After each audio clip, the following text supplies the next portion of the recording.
Good morning. Happy St. Patrick's Day. I'm sorry we're not at school today, but I decided to do a favorite St. Patrick's Day story of mine in case you're interested in watching it.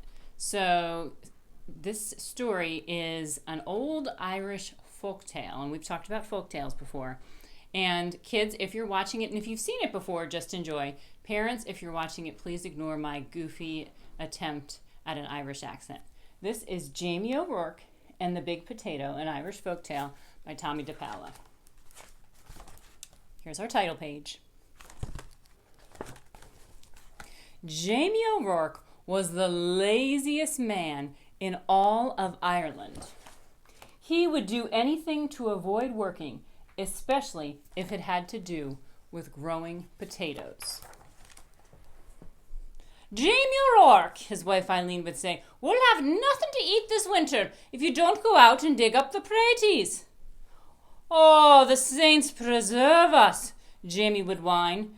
Me back's as sore as can be. Sure as I'm telling you, wife, you'll have to dig 'em up yourself.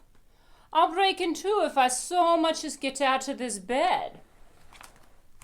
So Eileen, who had done all the planting and watering and weeding anyhow, would go out to the tiny garden and dig up the smallest potatoes in Ireland, all because Jamie was too lazy to dig a larger garden and had no money to buy good potato seed. Then poor Eileen wrenched her back and was laid up in bed. St. Bridget and the Virgin Mary herself must have smiled on Eileen O'Rourke. The village woman said, Why, it's the first rest she's had since she married Jamie O'Rourke. With Eileen in bed, Jamie began to worry. No Eileen to dig meant no praties all winter, and no praties meant no food. Oh, poor me, wailed Jamie. I'll starve to death. I best go to church and confess to Father O'Malley. There's no telling how soon old death will be knocking on me door. So even though it was midnight, Jamie set out for the church. He was about halfway down the hall when he heard singing and a tap, tap, tapping sound. Sure, and I would be knowing, Jamie whispered. But I swear it's a leprechaun. And sure enough, sitting in a circle of ferns in the moonlight was a leprechaun singing and hammering tiny nails into the heels of his fairy boots that he was making. Jamie knew just what to do.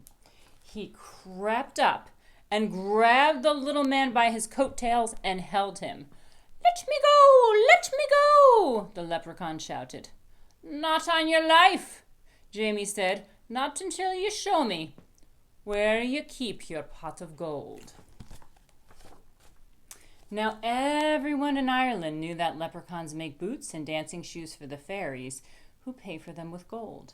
And everyone knows that if you catch a leprechaun, he'll pay for his freedom with his pot of gold.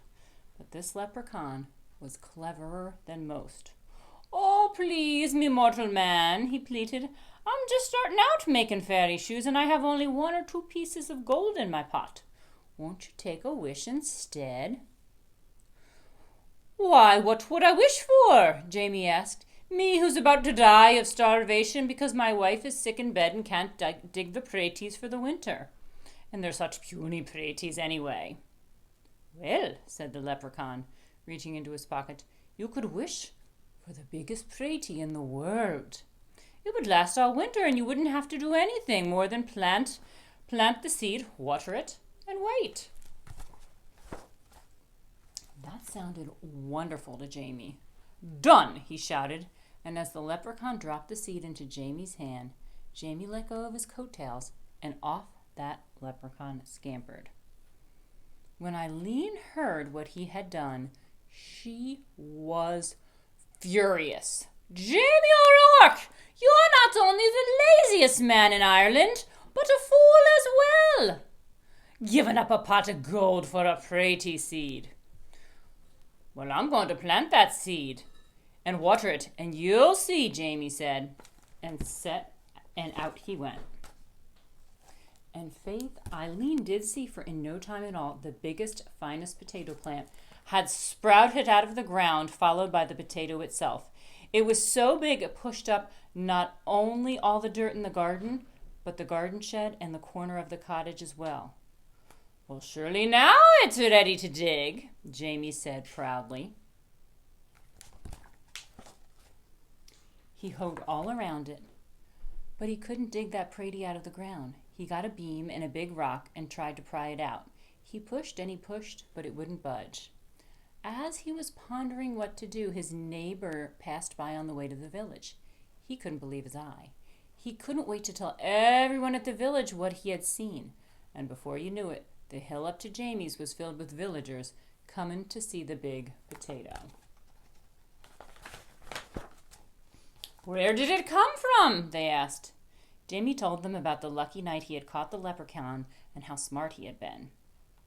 Why, anyone could have caught in a pot of gold, he begged, but the biggest pratie in the world? Well, that took some doing. However did you outsmart a leprechaun? They all asked at once. Jamie hesitated and scratched his head. We'll help you dig up the pratie, Jamie, if you tell us how you did it. And they grabbed shovels and hoes and started to dig. They dug and they dug and they pushed and they shoved until the potato flew up out of the hole. It rolled down the hill faster and faster until it reached the bottom, where it bounced up high and came to a stop wedged between the stone walls on either side of the road. What to do now? That pratie is so big that no cart, nothing, can get by it, the constable complained to Father O'Malley. How's a body to get in or out of the village? What shall we do? The villagers asked. Then they all looked at Jamie and said, It's your pratie. You'll have to move it out of the way. Well, Eileen spoke up, there's more than enough pratie for everyone. Why don't you all take some? So the villagers sawed and chopped and carted off huge pieces of potato while Jamie sat on the stone and watched. All winter long, everyone had potato to eat and eat and eat until no one wanted to see or hear of potato again. In the spring, Jamie said, I saved a potato eye for a seed and it's about time to plant it. Oh no, the villagers all cried. If you promise not to plant it, Jamie, we'll promise before St. Patrick and all the saints to see that you and Eileen always have plenty to cook and eat. We don't want another giant pratie around here. Jamie smiled and agreed. What a perfect life for a lazy man. And so you see, darling Eileen, Jamie told her, I wasn't such a fool with that leprechaun after all. And Eileen had to admit that Jamie O'Rourke was right. There's our leprechaun with his pot of gold. That's the end. So this was a fun St. Patrick's Day story about a lazy man, Jamie O'Rourke. So your job these next few weeks while you're at home is not to be a Jamie O'Rourke, not to be lazy, and to do your work. And we look forward to seeing you when we get back to school. Happy St. Patrick's Day.